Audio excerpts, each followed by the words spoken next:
Hello everyone, welcome to this component overview video for Dark Souls the board game. In this video, I'm covering the various environment makeup components. This includes the board, encounter cards, and traps, and a reminder of what the grave marker, barrel, and chest does. So, first off, we've got the actual boards themselves, which there are 6 of. Each are double-sided, and one theme fitting one side for all of them, and one theme fitting another, including also the bonfire and the boss rooms matching those as well. But these are just the basic ones for now. There are 15 nodes in total, and including 4 of them making up the various things where they can spawn, be it the 2 for monsters or 2 for objects, and none of those can be at the entrances. Speaking of entrances, half these boards on both sides have 3 entrances, with the other half having 2. Then next we have the bonfire, which literally is just something to track items and progress and stuff like that, like storing your decks of cards, or your experience point, or your souls, which are basically experience points, and yeah, that's pretty much it. And then we have the boss and mini-boss, which fits together to make one larger room when you're facing the boss, but it's just one when you're up against the boss. Each of these also has 13 nodes on it.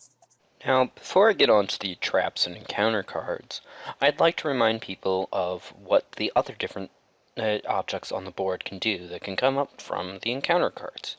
First off, we have graves, which are immovable objects that you cannot pass through. You cannot do anything to them.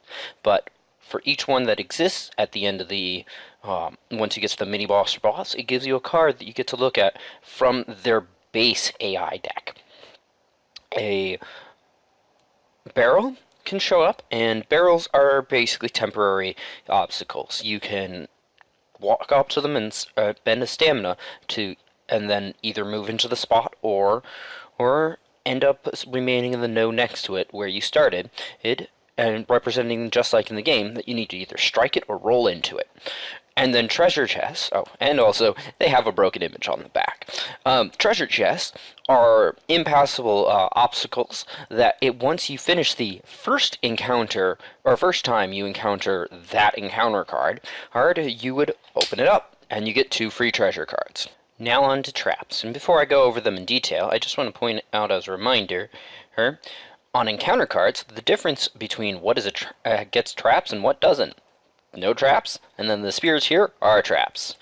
But on to the actual traps themselves. There are 20 different trap tiles, with 11 being blank, and the 9 having actual damage. Now again, traps, as per stated in the rule, cannot be blocked. They can only be dodged or take the damage. There are 3 that are dodge 1 damage for 1 dodge, and then there's 2 with 1 damage at a 2 dodge, with also another one being 2 damage with a 2 dodge. And then we've got 2 for 2 damage and a single dodge, and then the big boulder being a 3 with a single dodge, not being too bad. If that was a 2 dodge, that'd be really bad, and I would honestly kind of want to take it out, but whatever. Lastly, but definitely not least, we move on to the encounter cards. All of them. There are 36 in total, 12 for each of the 3 levels. And you'll have 4 of them based on the boss or mini-boss that you're currently chasing after, and it will change from the mini-boss to the boss, in which case you draw whole new ones. Generally, you'll have a mixture of 1s and 2s for a mini-boss, and 2s and 3s for a boss, but I would never be surprised about them putting in a mixture of all 3 with something, honestly. And then just a quick card overview. We've got the name, the first spawn node, the second spawn node. Both these are not always in use. And then the first other spawn node, like objects, terrain, various things. And then the second one, the encounter level, and whether or not it's a trap. So, first off, we've got the I really just want to quickly say, most of these are locations amongst the games. So, for those that have played the game, some of these are very reminiscent, but they won't fit the terrain you might be playing with. First, we've got the Ashen Gardens, with a Silver Knight, a crossbow hollow, and a barrel. Pretty easy. Then we've got Ashen Hollow with a crossbow hollow and two hollow knights, or soldiers, and another barrel. Broken Passageway. We have a Silver Knight, two hollow soldiers, and a treasure chest, one of the nicer ones. The hardest, or at least most annoying, of the level 1s, in my opinion, the Dark Hollows, with the one time you can have a large hollow warrior, and a chest, and a gravestone. So very rewarding for having to deal with that really early on. Then the Forsaken Depths, with, well, two hollowed soldiers and two hollow crossbowmen, each split amongst the node, and a treasure chest. So nice for the swarm. Ghostly Keep, two hollowed soldiers and a hollow crossbowman, with a barrel to get in the way, and a treasure chest to be rewarded with. The Hollowed Cave. Cave is all three hollowed soldiers, a barrel, and a treasure chest. The Ruined Keep is a pair of hollow crossbowmen, and a hollow soldier, and a gravestone. Then the Shattered Dungeon, we have two barrels, two hollow crossbowmen, and a hollowed soldier. The Depths, one of the little bit more annoying ones, but not too bad. With the Silver Knight, hollowed soldier, and hollowed crossbowman, with a gravestone and a barrel to get in the way. Then the Forgotten, with two hollowed soldiers, a great bow Silver Knight, and a barrel. Then the Unlightened Chamber, with both types of smaller hollows, and a Silver Knight. A treasure chest to reward you when you get through, and a barrel to get in the way. Now on to the encounter level 2s, where things start to get a bit more dicey. You can encounter some of these on the way to your mini-boss, but they should be later on if you've set the game up properly. We've got all three Silver Knights, and a Silver Greatbow Knight, and a barrel in the way. Then the Burned Gardens, with a large hollow soldier, two Silver Knights, a treasure chest to reward you, and a barrel. Then the Demon Ruins, with both kind of Silver Knights and a large hollow. Oh, and a barrel. The Forgotten Gorge has all three hollowed soldiers and two Silver Knights, as well as the Gravestone as a sort of reward. High Wall of Lothric. This is where things start. This is one of the more annoying ones in the mid-range, because you've got two hollowed soldiers, a hollowed crossbowman, and a large hollow. Thankfully, it has a treasure chest to go along with it. The Lightened Passage. It ends up being a large hollow, and all three hollow knights. Also, a barrel to get in the way. Lost Labyrinth. This one can be really annoying if you're not spacing out properly, as you could have both these barreling down on the same spot, both these being the two large hollows. Treasure chest is rewarded for this, and a barrel is in the way. Then we have the Prison Tower, with a pair of Silver Knights, and the Silver Knight crossbowman. Then the Sentinel's Wrath, being the time that you can find a Sentinel in the encounter level 2s. Unfortunately, this one doesn't have a reward to go with it, unless you count the gravestone. And there's a barrel in the way.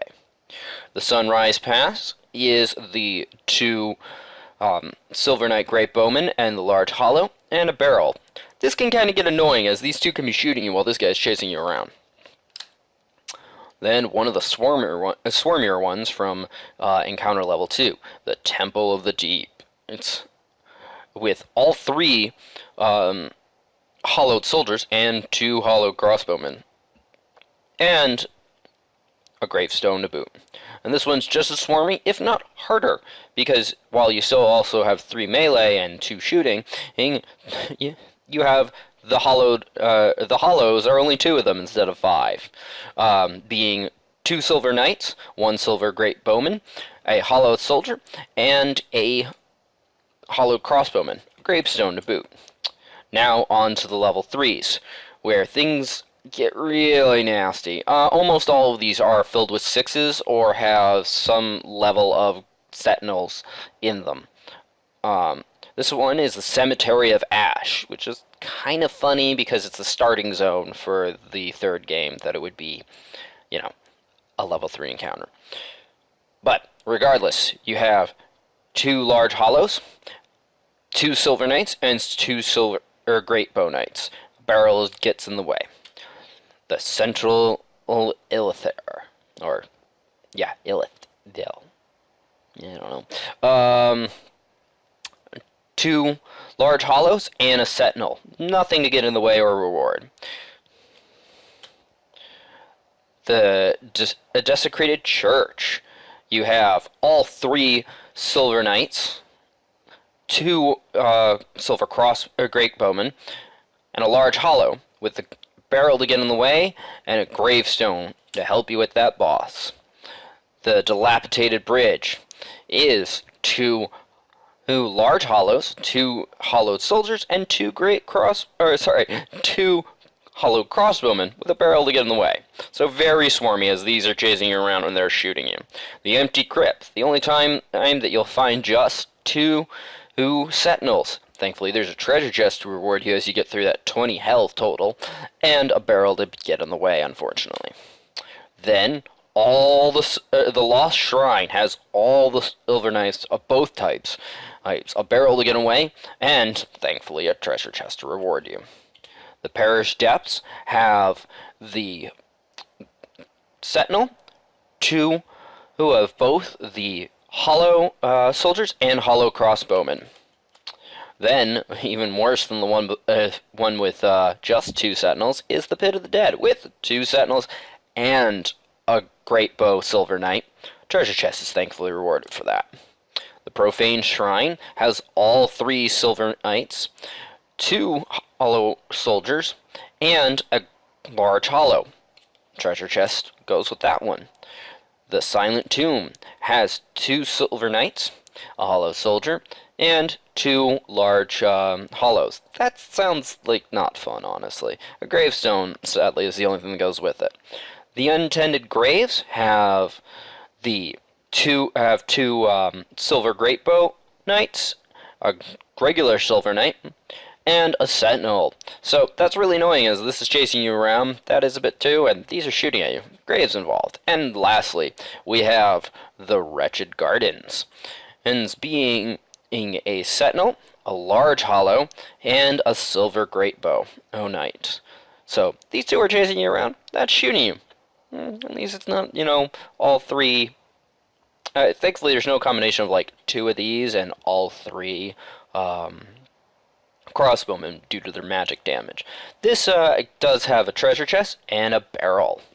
Alright everyone, thank you for watching. I hope that was helpful. If it was, feel free to press that like button. If you think somebody else will enjoy this or find it useful, well, feel free to share it.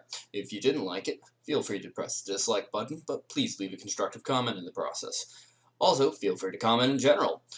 And if you want to see more like this, be it other component overview videos, painting videos, unboxing videos, or whatever else I end up posting, feel free to subscribe. Regardless, have a wonderful day. Thank you for watching. Bye-bye.